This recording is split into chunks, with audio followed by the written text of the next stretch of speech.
Good morning, kids. Welcome to the revolt of 1857 chapter consequences class. Now, revolt of 1857 started because of Enfield rifle. That was the immediate cause. But of course, we studied various other causes that was adding up to the discontent among the people.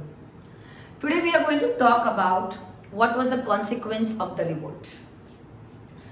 As a consequence of the revolt in India, Government of India Act 1858 was passed. Now, सबसे पहले I want everyone to mark this question as very important question. This is extremely important question. This usually comes for 3 marks. It can come in short also, but it is likely to come for 3 to 4 marks. Very important question of this chapter. As a consequence of the revolt, the rule of English East India Company in India ended. Now the official rule of British government started in India. British government passed a law, Government of India Act 1858, and this act ended company's rule in India and started country's rule in India. In short, this act transferred power from English East India Company. It transferred the power from English East India Company to British Crown. So what is the main highlight? Pehle India was ruled by a company. Now India will be ruled by a country. Now all the decisions of India will be taken by a British government. India was placed under British Crown. Earlier in our country, all the decisions, all the administration of India, I'm talking about before revolt of 1857, all the administration power, all the administration authority of India was in the hand of director of the company. It's very important to remember this, director of company. They were the one who had authority of administration in India. In fact, there was board of control. These are the people who were taking care of administration of India before the revolt of 1857. But after the revolt got over, the administration of India was carried out by the authority of the administration of India was given to Secretary of State, and he was going to be assisted by India Council. There were going to be 15 members in this council. Kids, I am again repeating, this is a very important answer.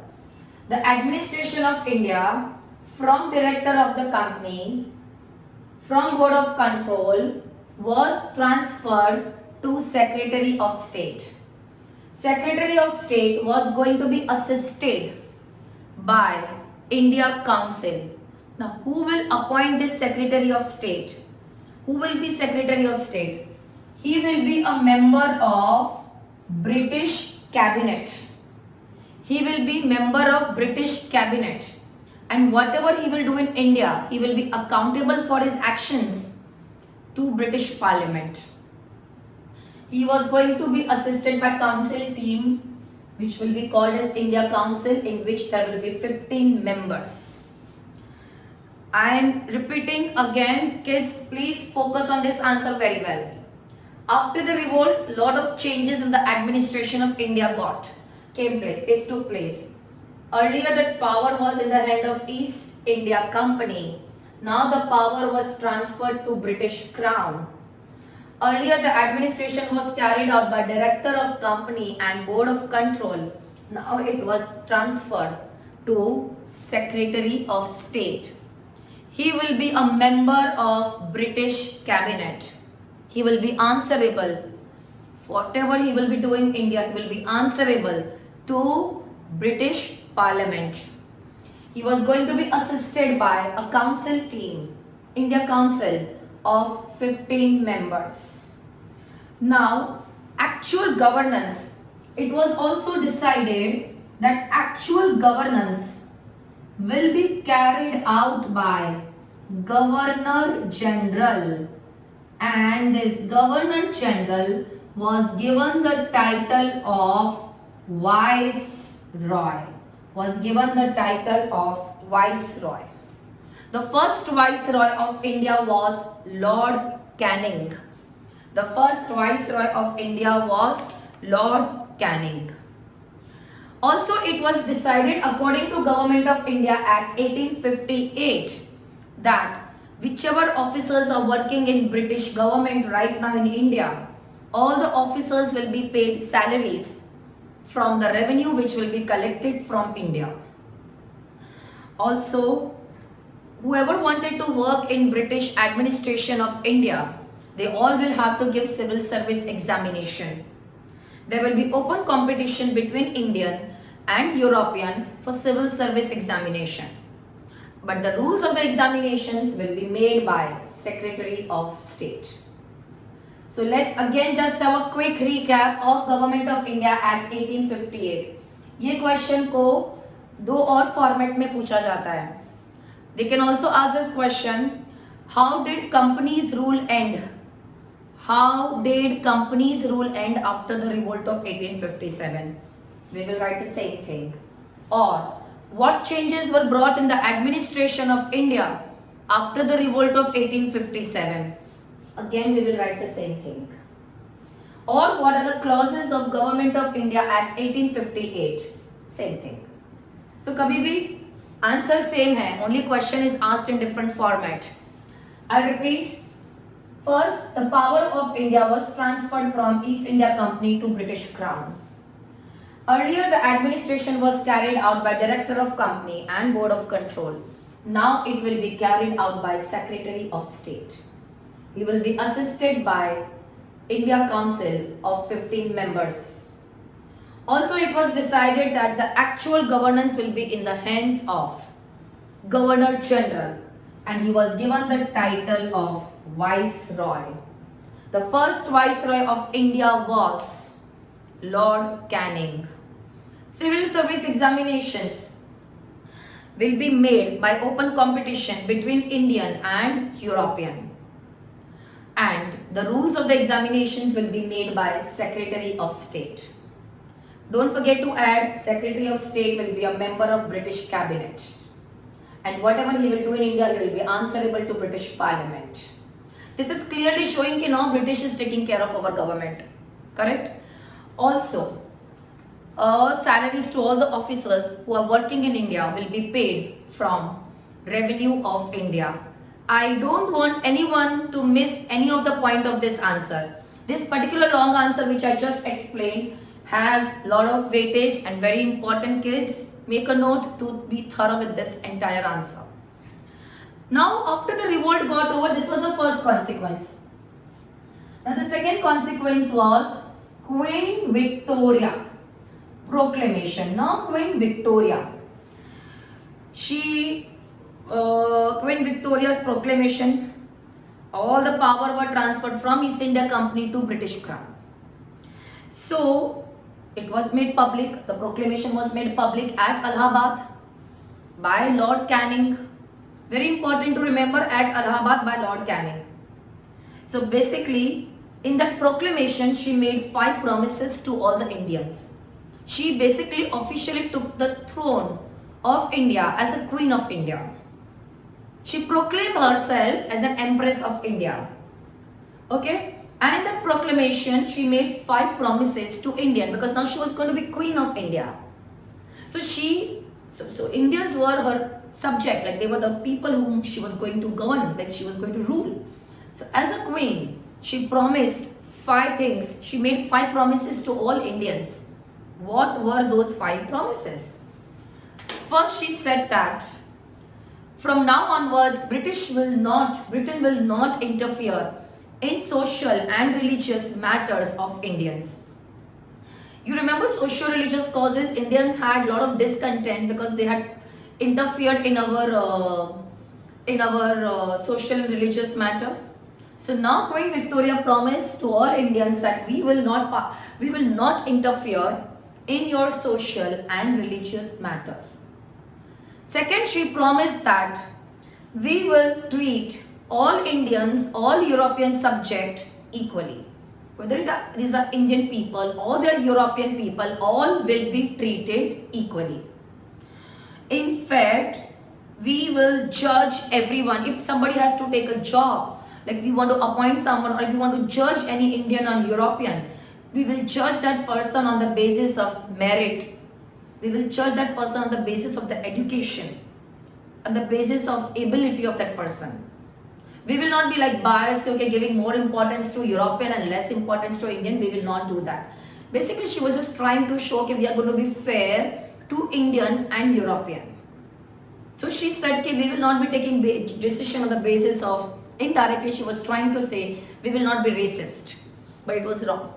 We don't have to add it, but yes. So she said that they will judge every issue, every matter, every Indian, every European on the basis of ability, merit and education. Also she promised that whoever had participated in the revolt, all will be granted general pardon, except for those who were guilty of murdering British officers. If those people who participated in the revolt, any Indians who participated in revolt, they all will be given pardon. But yes, if any Indian had done some murder of some British officer, they will not be granted pardon. She also promised that they will do their best to advance, promote more industries in India. And lastly, she promised that we will provide public utility services in India. We will promote work of public utility. We will promote work for the public welfare in India. We would definitely make sure that India's material and moral, both the progresses happen. She promised India's material and moral progress. So these are the various promises which was done by Queen Victoria. Again, this is also a 3 to 4 marks question. Individually, it can be tested and asked in your exam. 5 promises of Queen Victoria's proclamation. Now, after the revolt got over, so before the revolt, British had 2 main enemies in India, Mughals and Marathas. We had spoken about Bahadur Shah Zafar, the last Mughal. We had spoken about Nana Sahib, the adopted son of Peshwa Bajirao too. So, after the revolt got over, British's 2 main enemies, they ended. How? So the last Mughal ruler was Bahadur Shah Zafar. He was deported to Yangon. And he was like, he was exiled, like he was over there and he died over there. He was deported to Yangon and he died over there. With his death, Mughal power came to an end. Nana Sahib, he had participated in the revolt. But during the revolt, he fled away to Nepal. Nepal chale gaye. And he died over there. Thus Maratha power also came to an end. Thus British's main 2 enemies, Marathas and Mughals. Now nobody was there to stop British. At that time, many of the princely states of India had not participated in the revolt. In fact, they had always been very loyal to British. They wanted to continue with their throne. They wanted to be called as king, prince. They remained loyal to British. They did not participate in the revolt of 1857. So Britishers were very happy. When the revolt got over, Britishers were very happy with their loyalty. British thought, British promised, since you had not participated in the revolt, since all the princes had remained loyal to us, we will reward your loyalty. So how did British decide to reward their loyalty? British promised that from now onwards, doctrine of lapse will be abolished. Doctrine of lapse will be abolished. British also promised that we will respect integrity of your territories. In short, we will not try to encroach in your territories. We are guaranteeing that we in future will not annex your territories. That promise was given by British that your territories are always going to remain independent. We will not take over your territories. We will also allow you to adopt any child if you want. Doctrine of lapse is abolished. These are the two promises through which British decided to reward the princely state. Why was British rewarding princely state? Because they had remained loyal to British. In fact, when Queen Victoria assumed the title of, she was given the title of Empress of India. I just told you some time back. She was given the title of Empress of India. So the Indian princes that time willingly they became junior partners.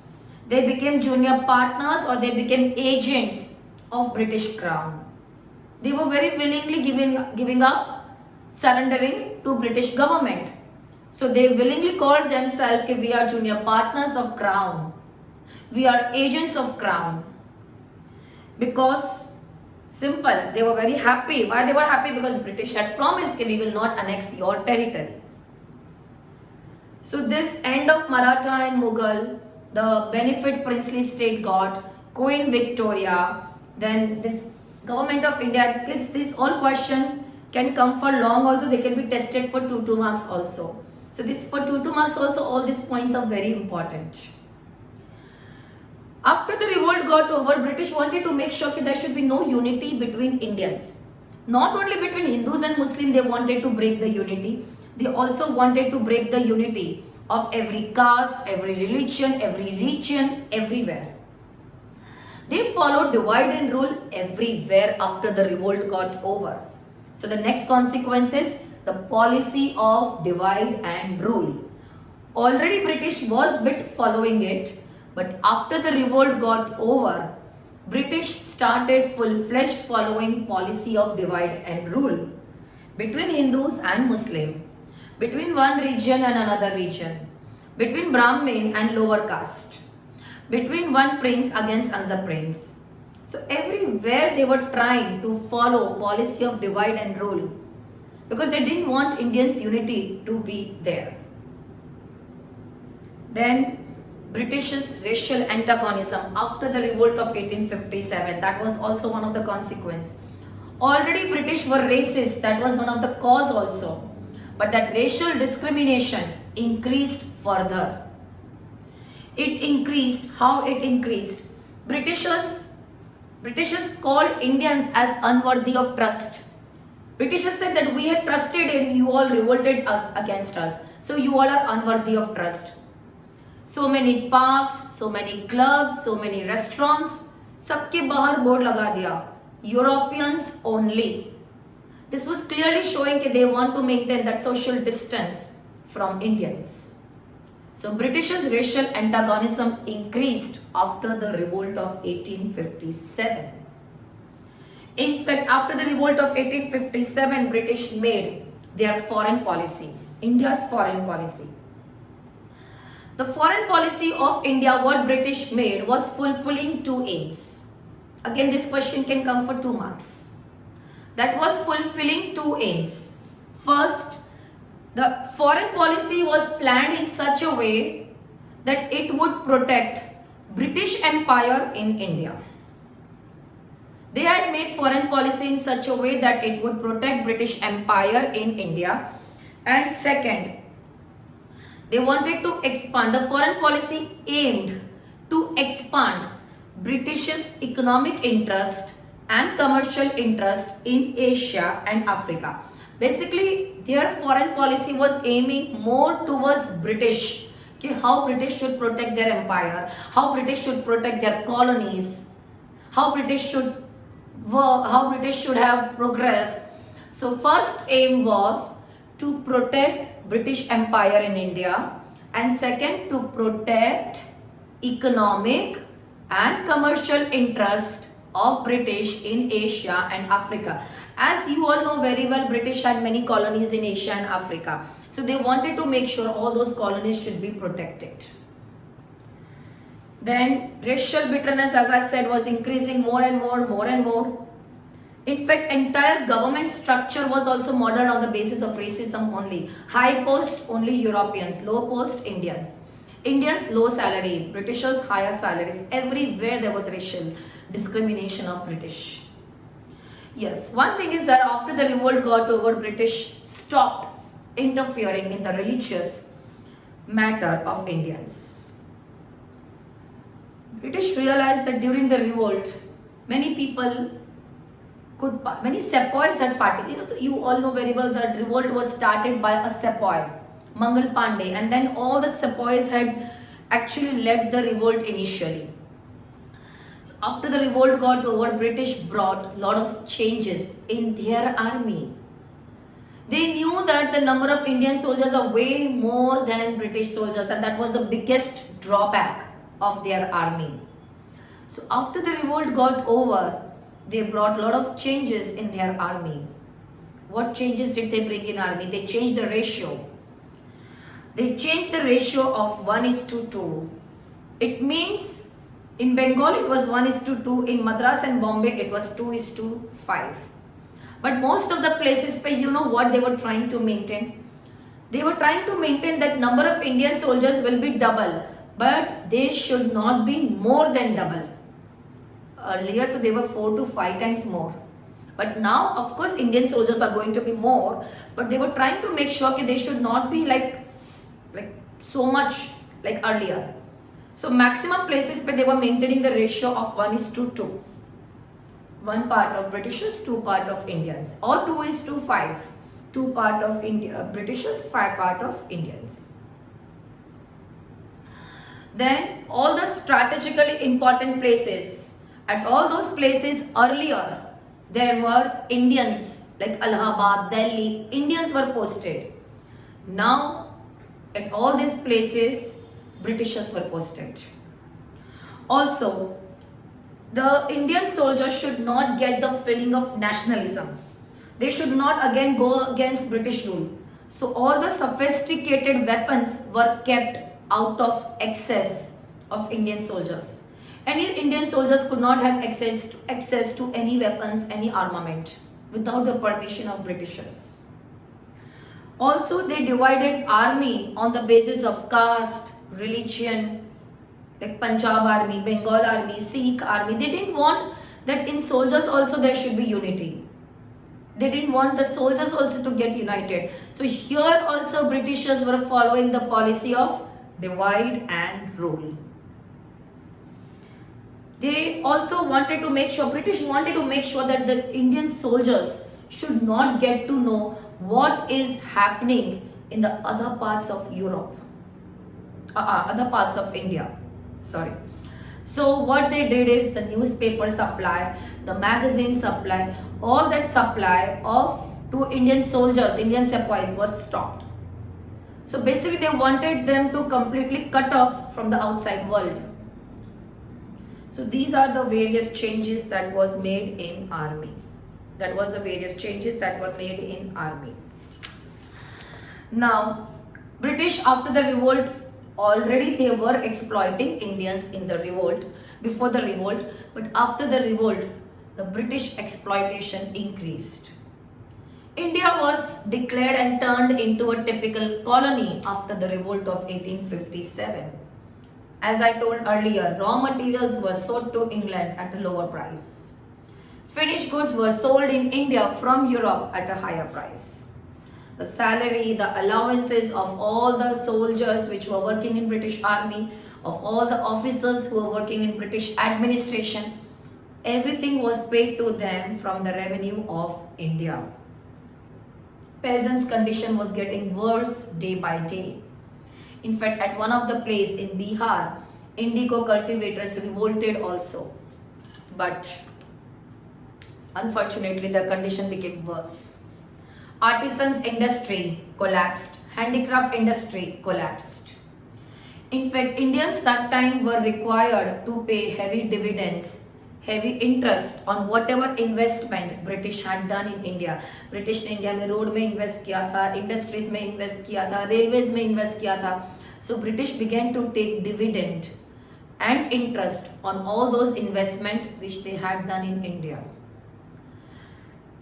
After the revolt got over, people started getting inspiration from the people who had participated in the revolt, like Rani Lakshmibai, Mangal Pandey, Tatya Tope. The way they had fought, the way they had given up their life for country, that filled people with inspiration.